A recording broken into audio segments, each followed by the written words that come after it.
Welcome to the Big Unlock podcast, where we discuss digital transformation and emerging technologies in healthcare. Hear some of the most innovative thinkers and leaders in healthcare and technology talk about how they are driving change in their organizations.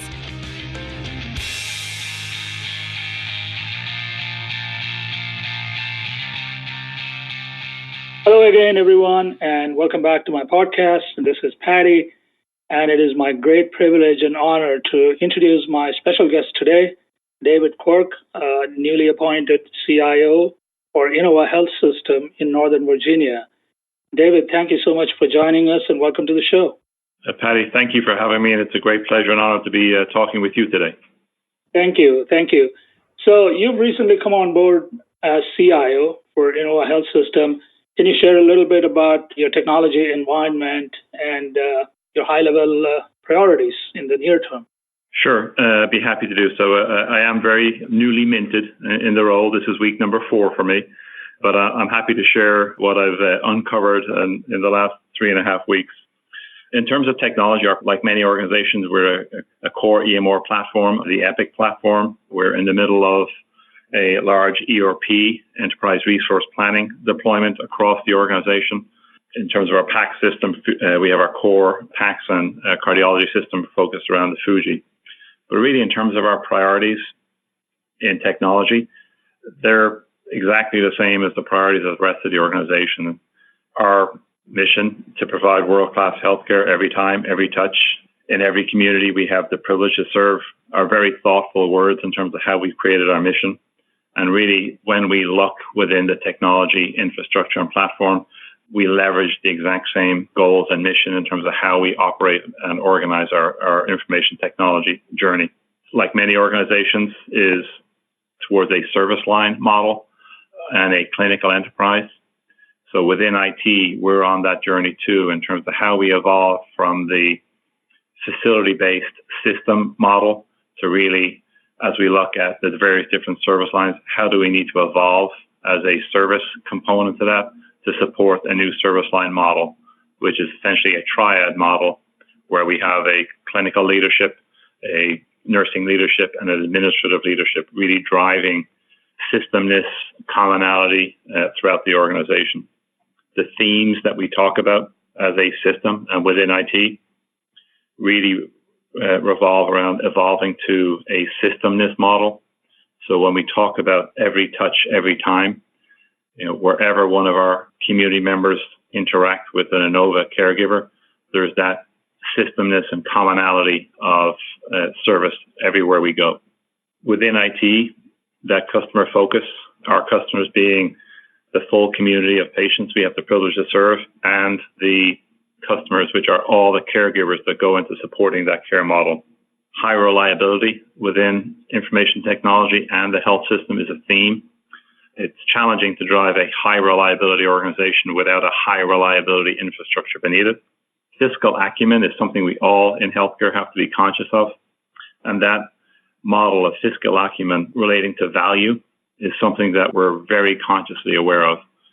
Then research and innovation is at the core of all we do. We are absolutely focused on looking at research and innovation that will have direct, tangible impacts on the care models that we develop. Thank you for that background, and we will unpack a little bit more of that as we go through the conversation. So let me jump right away into a couple of points that you made. One was around the consumer focus, and the other one was around reliability in terms of all the infrastructure, because you can't really drive better experiences and so on unless you have reliable infrastructure that enables you to deliver that experience. So many people refer to what is known as digital transformation today. Many of the things that you refer to are actually components of what I hear as digital transformation when I talk to other health systems. The focus area, at least as far as all the research that we've done in my firm, is clearly on the patient engagement. And following that closely behind is also the caregiver experience and the caregiver enablement so that they can be productive and effective. So can you talk to us a little bit about what you're doing specifically in terms of the patient experience and the patient engagement aspects? We see a lot of health systems launching patient apps, digital front doors, as they've been called in a very generic way. Can you talk to us a little bit about what you're doing in that regard? Absolutely. In general terms, our approach to the patient experience or digital transformation is really not focused around a particular technology, but really a suite of technologies. And rather than look at how we deploy telehealth, how we do our digital front door, we really want to think in terms of the patient experience and the caregiver experience. To that end, when we think about terms like reimagining primary care, breaking down in a kind of lean-like model, understanding the touch points and how we deliver primary care from that front door app through to scheduling, through to arrival, through to rooming, through to ordering results, the visit, the post-visit. And rather than look at a specific technology and how we're going to deploy it, we really want to leverage how we want that experience to be for our patients and for our caregivers. And really look at technology as just the enabler, not for its own sake. So the example being, as we look at our front door, as we look at arrivals, looking at geolocation, looking at how we welcome, how we greet the patient with equipping the caregivers with the right technology, how we room the patient, how we engage the patient during the visit, how we make the EMR more passive in that, say, rather than at the forefront. The analogy of the caregiver trying to keep up on the keyboard as the patient is, we're working through the components of the visit. We really want to look at technologies where the EMR becomes a vital but more passive element of that and really is an enabler in terms of the care model. So we're excited at looking at technologies where there's passive listening. There's been some recent announcements that we're excited about exploring in that model.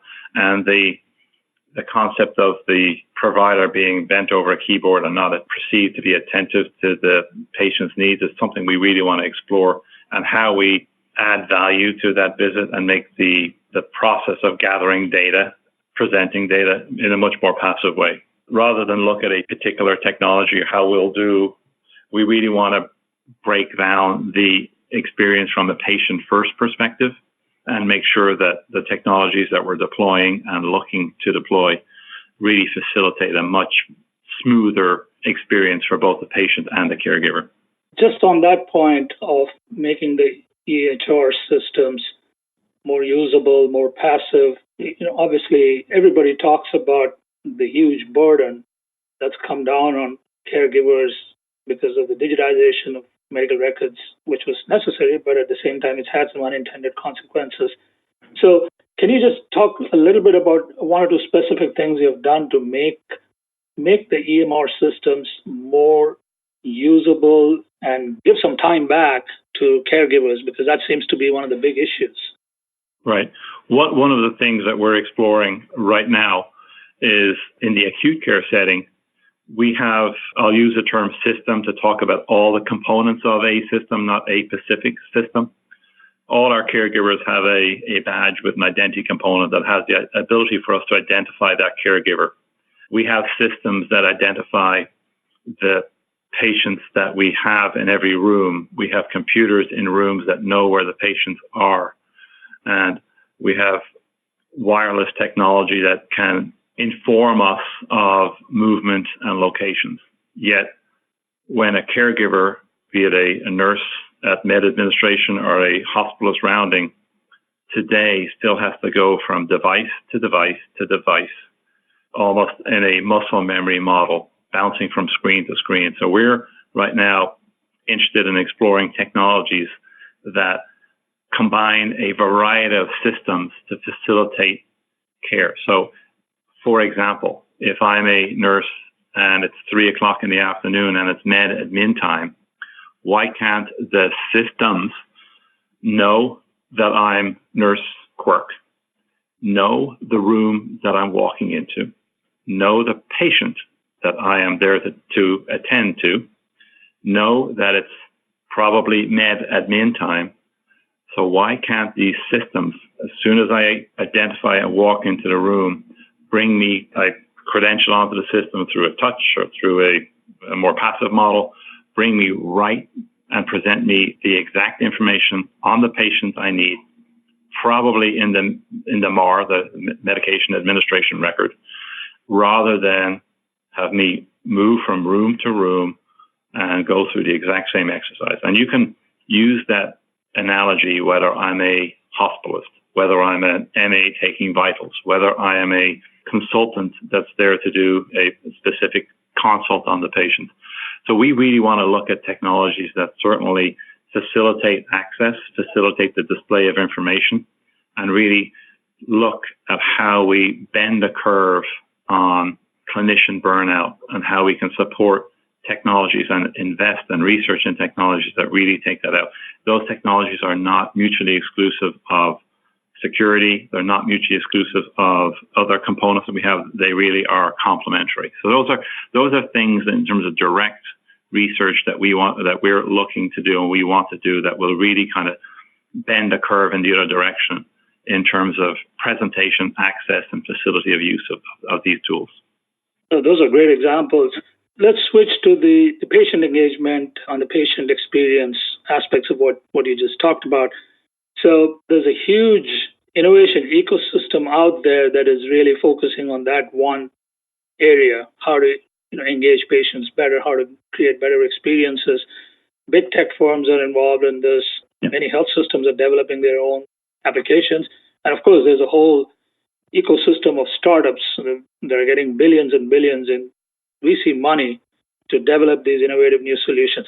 How are you going about transforming or reimagining, as you said, the patient experience? Are you doing it all internally? Are you using a partner ecosystem, a combination of the above? Can you talk a little bit about that? Yeah, I think, just as we see large organizations come together, and I think, whether it's the CVS Aetnas, whether it's large payers and different kind of retail models, I think we see an environment where we can comfortably exist as partners and competitors. So the model of, where we look at partnering in the delivery of some care and we compete in other areas. So as we look at some of our own development on our patient experience and patient engagement tools, we are also looking at partnership with academic organizations, with regional incubators and hubs. And we've recently acquired the Exxon campus across from one of our core hospitals, Fairfax Hospitals, which is a 117-acre campus that we will be further developing, and that will be one of our core innovation hubs. And within there, we see academic partnerships, we see commercial partnerships, and we really want that innovation to be a regional hub where we develop these patient engagement, patient experience tools in partnership with the patient, because patient first and really understanding, and as we move ourselves through the care continuum, either in the ambulatory setting, as we hopefully not that much in the acute care setting, but we've got to connect to how the patient and family members feel and engage them in this development process. I see a lot of organizations doing wonderful work, but I question whether we really understand the consumer and we really understand the needs of that consumer and the fears and expectations of the different kind of consumers we have. My dear mother in Ireland has a different expectation of care and different needs than my younger brother, who's more mobile enabled, let's say, than my dear old mother. So I think we've got to understand and engage the consumer as we develop these tools. So I would hope that certainly our journey will have a large patient-first, patient-informed component of how we develop these tool sets. Yeah. Now, talking about innovation, I wrote recently about the two-canoe problem for healthcare, which is you have a here and now that you have to take care of, keep the lights on. But you also have to invest for the future.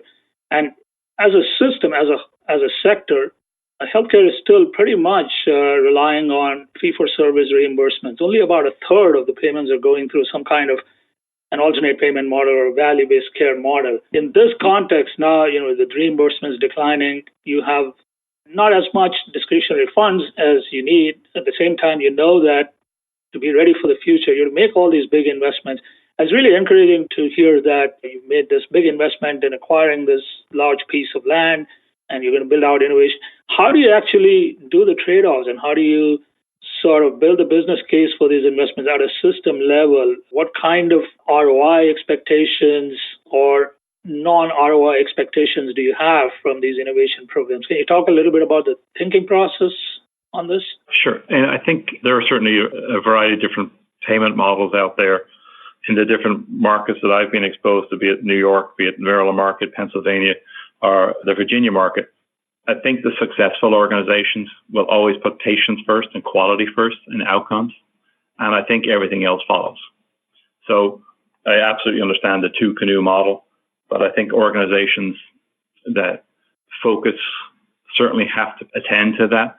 But really, when our core focus is the delivery of high quality, high value care, that's, I think, the focus of us as a health system. As we put our patients first, engage our team members in how we give the best value and the best quality outcomes possible, all the rest follows, I believe, Patty. I think driving one payment, chasing one payment model versus another, I think is something we have to be aware of.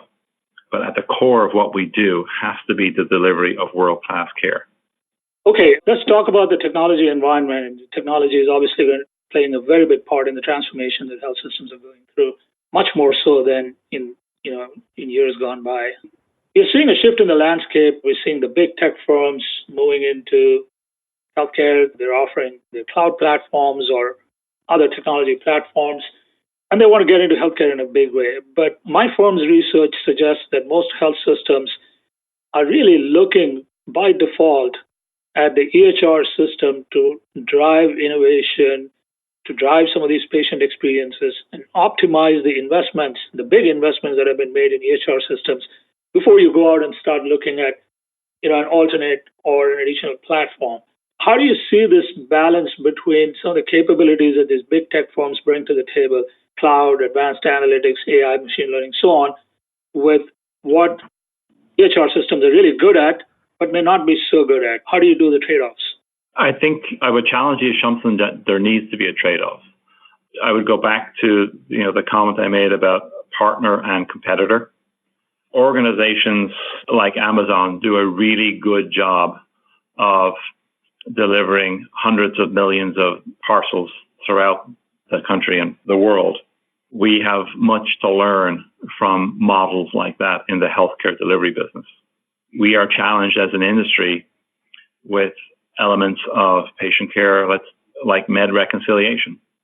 We, the care community, be you a acute care provider, be you a primary care, be you a pharmacy benefit management, be you a retail pharmacy, we as a system can do a better job of ensuring that we get the right medications in the right dose to the right person at the right time.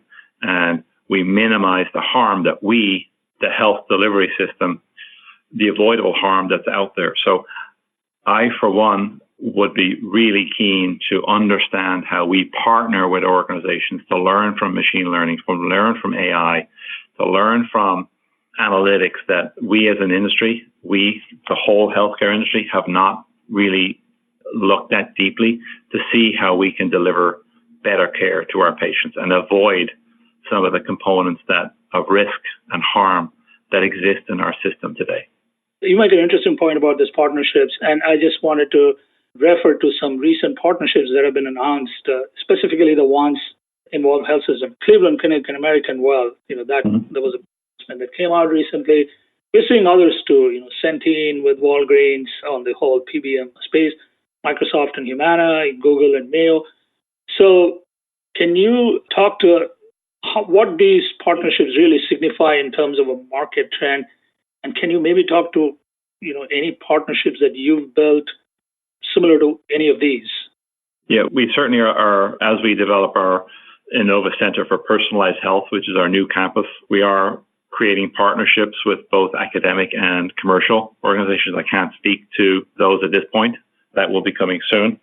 But I think it's inevitability when we look at the opportunities that exist for us to drive more and more quality into care. I think it's reasonable that we see large partnerships when we look at the national spend, both here within our own country and globally. The cost of healthcare and the percent GDP that is invested in healthcare, it's not surprising that more and more large institutions and global organizations are looking at how they can participate and facilitate the delivery of better care. So frankly, I'm not surprised by this. I think I'm surprised that it took this long for us to start seeing these kind of relationships begin to evolve. I think it's still in the nascent stage in terms of how we work together and how we align.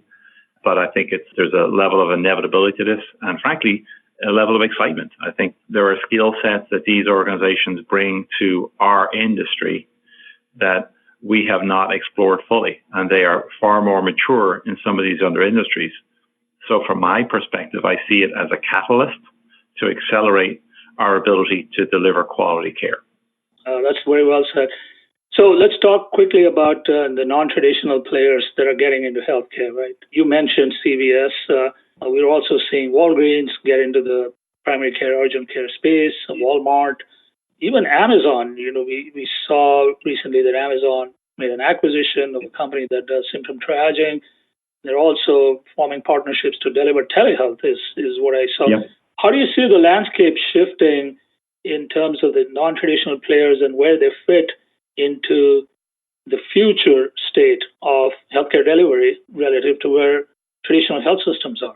I think, again, there's a level of inevitability. When you look at these large players, these are some of the largest employers in the country. And they, like all other employers, are seeing the cost of healthcare and the delivery of healthcare for their team members, for their employees, continue to go up.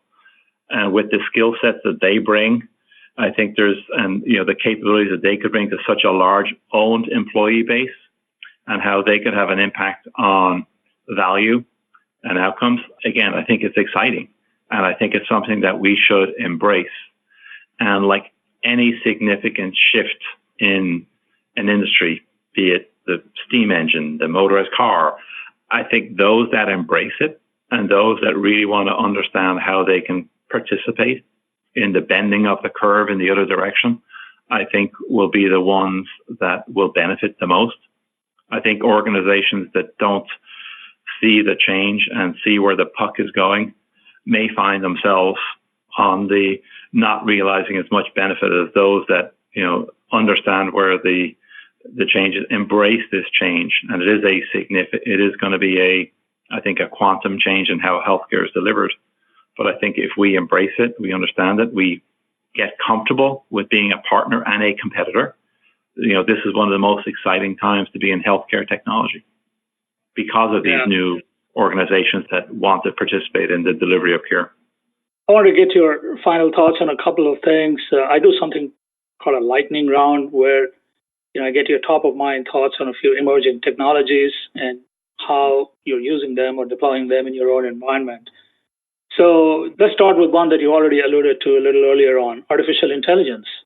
Yeah, I think it's, again, when we look at how we still require our providers to manually enter data when there are systems and tools out there in our homes that have facility to understand questions, to interpret questions, to predict questions.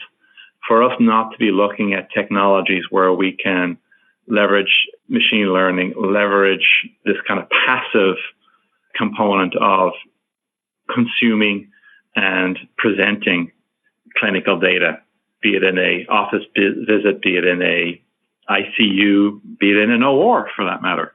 The ability for us to leverage AI and machine learning to facilitate the delivery of care and move away from the keyboard. I envision a day in the future where 20 years from now, a CIO will be talking to you and talking about, the days when keyboards disappeared. and we chuckle, but it was not 15, 20 years ago where people assumed surgical site infections were a inevitability of running an OR. People thought that CLAPSIs was an inevitability in, having an IV in somebody. Today, we've moved the needle in terms of quality and outcomes where they become more and more a never event. I'm looking forward to the days where we talk about med reconciliation and harm that occurs around that process being a never event. I'm excited about the days where people chuckle and laugh about the times when we were requiring clinicians to peck away at keyboards to enter data that systems should and could be able to do for them. Yeah, so that, UI-less interfaces or whatever they're beginning to call them now. And that's probably a perfect segue into the next thing I wanted to get your thoughts on, voice recognition. Yeah, I think the ability for us to understand voice in terms of the collection and assimilation of data, and the ability for us to understand voice in terms of the IoT setting, when we look at attending and caring for people more and more in a home setting, tools and technology around understanding voice and understanding triggers of voice, I think is something that voice technology, beyond just the ability to consume and present data, I think voice as a diagnostic, as an analytic tool in terms of care models would be interesting and exciting. When we look at safety, when we look at agitation, when we look at this, triggers in there that help us identify scenarios or events where we could avoid conflict, avoid challenging, de-escalate scenarios and predict scenarios. So I think voice has got a lot of potential beyond where we're looking just now in terms of consumption and presentation. I think as a, dare I use the term, diagnostic tool in our care delivery model, I think there's some companies out there doing exciting studies on voice levels and mood. So I think as we move forward, voice will become not just a reporting. I think it will become part of our diagnostic process. Yeah, that's great.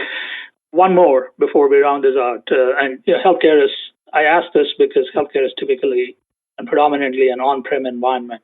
So cloud, where do you see healthcare in terms of cloud enablement and cloud adoption in the coming years? I'm a massive proponent of cloud technologies.